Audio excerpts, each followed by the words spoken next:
Кыргызстанда 16 мартка карата коронавирус 5 адамдан аныкталды. Бул тууралуу Саламаттыкты сактоо министрлигинен кабарлашты. Маалыматка ылайык, анын ичинен Бишкек шаарында 3, Чүй облусунда 1 жана Ош облусунда 1 адамдан илдет табылган. Акыркы суткада 30 адам илдеттен сакайып, 1 бейтап каза болду. Бүгүнкү күндө стационарларда коронавирустан 121 бейтап, амбулатордук түрдө 140 адам дарыланууда. Кыргызстанда пандемия башталгандан бери 200.763 адам коронавирус жуктурган. Алардын ичинен 195.946 айыгып чыкса, 2975 киши каза болду.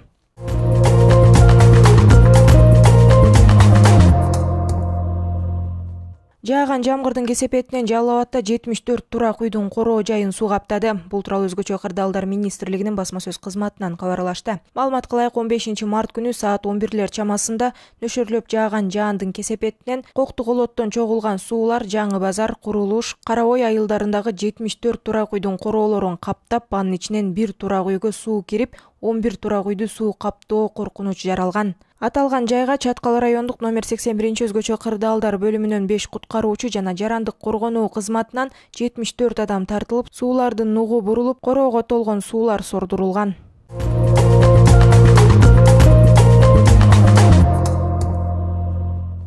Башкы прокуратура Кыргызстандын Соода өнөр жай палатасынын вице-президенти кармалып, Бишкек шаардык ички иштер башкармалыгынын убактылуу кармоочу жайына киргизилгендигин кабарлады. Башкы көзөмөл органынын басма сөз кызматы билдирген маалыматка ылайык, ал мамлекетке көп суммадагы зыян келтирген деп шек саналууда. Тергөөдө 2009-жылы Соода өнөр жай палатасынын вице-президенти жана анын өнөктөшү мамлекеттик материалдык резервтер фонду менен түзүлгөн келишимдин негизинде кыймылсыз мүлктү күрөөгө коюп 117 миллион сомго ун сатып алышкандыгы аныкталган. Алар келишимдеги милдеттерин аткаруудан качып, 12 жыл бою сот органдарына негизсиз арыз менен кайрылып жүргөнү. Жыйынтыгында мамлекетке 117 миллион сом зыян келтирилгендиги айтылды. Мындан тышкары шектүүлөр СА аттуу адамдын ишенимине кирип, ага күрөөгө коюлган кыймылсыз мүлктү 15 миллион 705 миң сомго сатып, ири өлчөмдө материалдык зыян келтирген деген да айып коюлду.